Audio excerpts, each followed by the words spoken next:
চলে এসেছি নতুন আর একটা হেয়ার কেয়ার নিয়ে। আসসালামু আলাইকুম, সবাই কেমন আছেন? আশা করি সবাই ভালো আছেন। আমি আলহামদুলিল্লাহ অনেক ভালো আছি। চুলের যত্নে চাল মেথির গুণাগুণ অনেকেই জানেন, আর যারা জানেন না আমি মনে করব তাদের জন্য এই ভিডিওটা। চালে এমন একটা উপাদান যা বাহিরের দেশে ত্বক ও চুলের যত্নে প্রচুর পরিমাণে মানুষ ইউজ করে, যে জিনিসটা আমরা আসলে এখন জানতেছি ভিডিওর মাধ্যমে। চাল মেথি চুলের যত্নে এত এত উপকার, আর এটা অনেক জনপ্রিয় হয়ে উঠেছে বললেই চলে।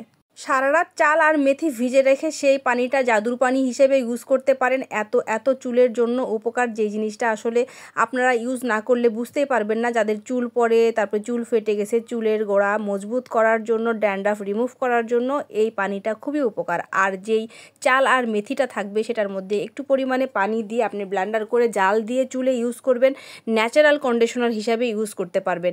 এত এত উপকার আসলে আমি ঘরোয়াভাবে এই চুলের ট্রিটমেন্টটা করে থাকি, যার কারণে অনেকজনকেই করার পরে আমি এর রেজাল্ট এত এত ভালো পেয়েছি, যার কারণে আপনাদের মাঝে এই ভিডিওগুলো আমি আবারও শেয়ার করি, আবারও আপনাদের মাঝে জানাতে চাই, যাতে করে আপনারা নিজেরাও আগ্রহ হয়ে এই কাজটা করেন।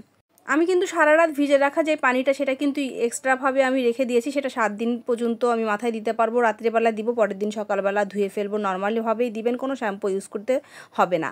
আর যেই মেথি চাল ভিজে রেখেছিলাম সেটা ব্লেন্ডারে ব্লেন্ড করে ফেলেছি, এখন জাল দিব। তবে হ্যাঁ, আপনারা চাইলে জাল দেওয়ার পরেও কিন্তু আপনারা ব্লেন্ড করতে পারেন। যেটা যেভাবে সুবিধা হয় ঠিক সেভাবে করে আপনারা ইউজ করতে পারেন।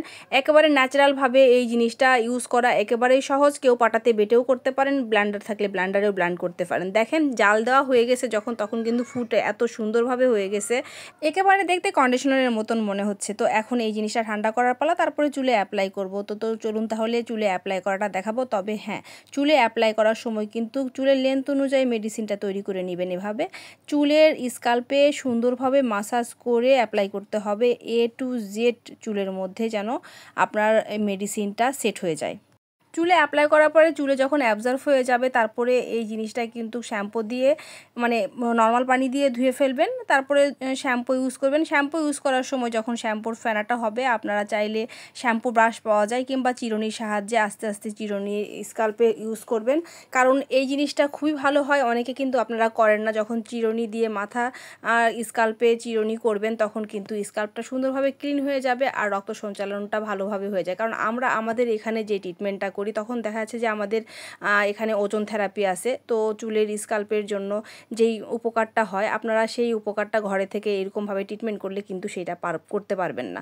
তো যার কারণে আপনারা নিজে থেকেই যেটুক না করলেই না, সেই জিনিসটা করতে পারলে আপনাদের জন্য অনেক উপকার হবে। এই কারণেই বলছি, কারণ সবাই কিন্তু পার্লারে এসে এরকম সার্ভিস নেবে সেই সময়টা হয়ে ওঠে না, যার কারণে কিন্তু আমি ঘরোয়া পদ্ধতিতে ট্রিটমেন্টগুলো করি, এবং এই ট্রিটমেন্টগুলো আপনারা নিজেরাও ঘরে বসেই করতে পারবেন। চালের পানিতে থাকা প্রোটিন হেলদি চুল পেতে সাহায্য করে, ভিটামিন বি, সি, ই, যা লম্বা চুল হতে সাহায্য করে। চালে থাকা অন্যান্য উপাদান মাথার চুল, ত্বক ও চুলের এটা প্যাক ব্যবহারে নতুন চুল গজাবে। আশা করি সারা রাত ভিজে রাখা চাল মেথির জাদুর যে টোনারটা বলেছিলাম হেল্পফুল হবে আপনাদের চুলের জন্য। আর যেই প্যাক তৈরি করেছি সেই প্যাকটাও আপনারা চুলে ইউজ করে দেখবেন, অনেক অনেক উপকারে আসবে। হেয়ার কেয়ার টিপস নিতে, মতামত নিতে, যে কোনো প্রশ্ন কিংবা সাজেশন নিতে আমার পেজের সাথে থাকুন। সবাই ভালো থাকবেন। আজ এই পর্যন্তই। আসসালামু আলাইকুম।